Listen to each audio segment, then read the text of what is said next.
it was actually high time that India got its place. Government of India is doing a very good job in terms of enabling and facilitating it for the telcos. Telcos have to invest a lot and they have limited opportunities to monetize it back. 6G onwards, India will definitely have a say and will have a presence as far as defining and running these technologies are concerned. Take advantage of this information availability to you in your palm, but do not get addicted to it. If economists could give you the right advice, they would be the richest stockbrokers, right? So, welcome to IMC 2024, and I have a very special guest with me, Mr. Berjesh Chawla, MD and Lead Communications, Accenture India.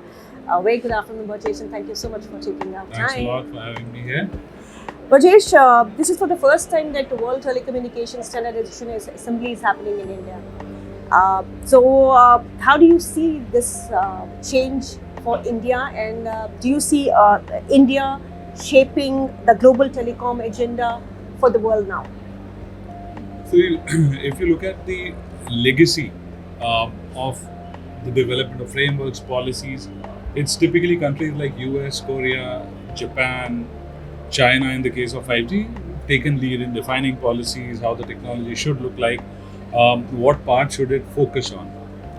With the kind of burgeoning market that we have and the growth that we are having, it was actually high time that India got its place in defining these technologies, having a play in it. Plus the kind of frugal innovation that we are seeing happening in India will actually mean a whole lot of initiatives, a whole lot of components will be manufactured in India. So I see it just as a recognition of the place, the market that India represents, and the kind of innovation and the talent it can bring to the table.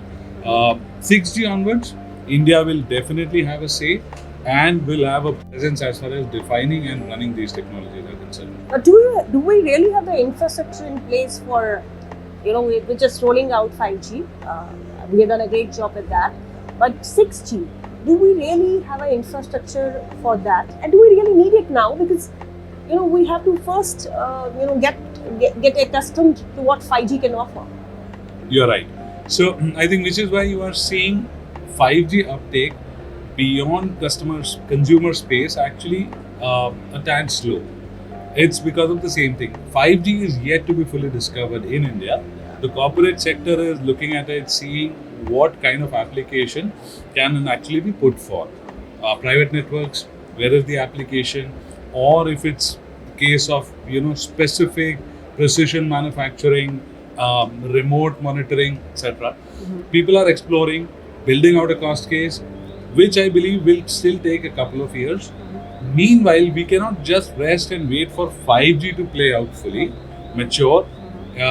It is good that everyone is working towards defining 6G framework, broad contours and parameters right now. These two streams have to run in parallel. The learnings from the 5G experience and the ones before it, say 4G, should be included in 6G so that we are able to monetize it right from the word go. But as such, I don't think we should wait for 5G to fully play out to focus on 6G. What is happening is right as two parallel tracks. What are the major challenges ahead for Indian telecom space? In the telecom space, if I wear a telco hat, telcos have to invest a lot in building up networks, meeting the data load that's coming in, the entire media flow that happens on top. And they have limited opportunities to monetize it back. Consumer space today, the average ARPU is somewhere in the range of 200 rupees. Right. Media captains have been saying it has to move to 300 for the industry to be healthy, to be able to invest further. I think till we hit that phase, telcos will continue to look at additional opportunities to monetize. A very interesting thing has happened in Korea, where given the OTTs are putting pressure on the telecom networks, they have come up with a tax that OTTs have to pay. Okay. It's called Netflix tax. Okay.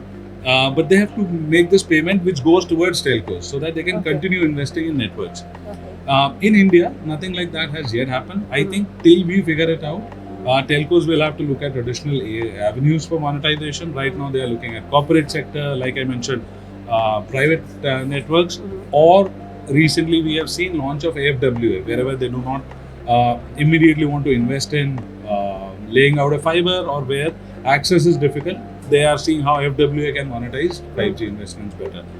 I see that continuing for the next couple of years till we find that sweet spot or areas where monetization is healthy and telcos are in a comfortable position then to look beyond.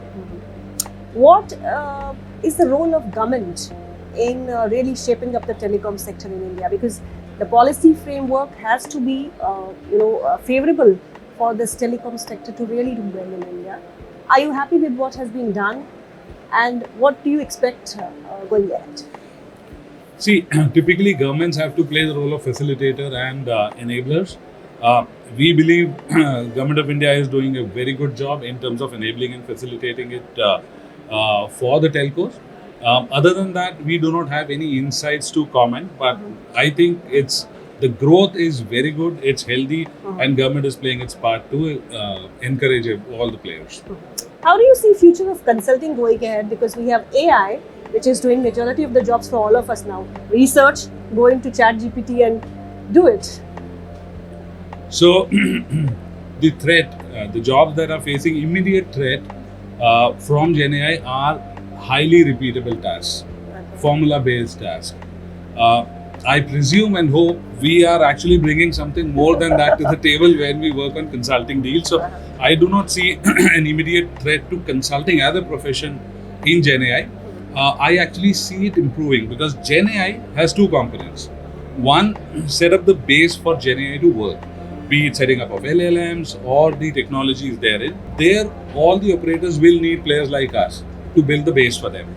Second part is people who can operate Gen AI, right? Which is where again consulting firms like us, we'll have to come in, help users identify where the application can happen, and then sort of build out the entire lay of the land for them in terms of use cases as well as business cases about benefits, timelines, so on and so forth.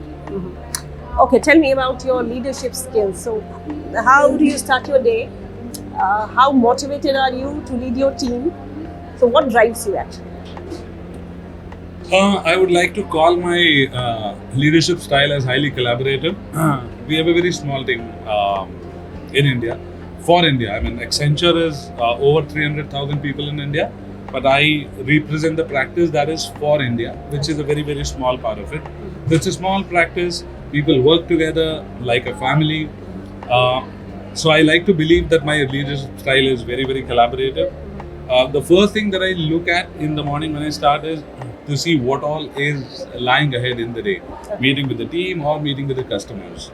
What excites us most is working with our clients in understanding what is troubling them or where they see growth aspirations and working with them in coming out with solutions. I think that is pretty exciting for me and my team, and it keeps us healthy, happy, as you are saying. अच्छा, कौन सा app आप सबसे ज़्यादा use करते हैं अपने phone में? So these days, I think what we see a fad is all the quick commerce apps. My son, if he needs a pencil, he just puts it and he gets a pencil in 10 minutes. My wife gets a printout in another 10 minutes. So it's actually the quick commerce apps that I'm mostly on these days, and which actually is increasing spend on our part as well. If you are asked to keep your mobile aside for a day, would it be a tough day? Impossible. I don't think in this day and age you will have to send me to some ashram for me to be staying away from my mobile. But what I try to do is I try to look at my mails or messages after a break of every 2 or 3 hours so that it doesn't become an addiction. And I'm trying to get my children also to do the same so that they do not become addicted to the screen. So take advantage of this information availability to you in your palm, but do not get addicted to it is the mantra that we have. If I may ask, what are your hobbies? How do you spend your leisure time? So I love reading a lot, and I've grown past the fiction here. So I'm heavily into historicals, memoirs, biographies. I enjoy that a lot, and again, I'm very thankful. My son has picked up that habit from me, but that is something which keeps me occupied, keeps me happy in my leisure time. In addition to keep fit, I like to racket games. So Okay. I play squash or tennis very regularly every morning. अच्छा ये बताइए आजकल हम startup की बहुत बात करते हैं और India is the fastest growing it has the fastest growing ecosystem of startups तो अगर कोई नया बच्चा एक नया स्टार्टअप शुरू करना चाहता है उसके लिए आपका क्या मैसेज होगा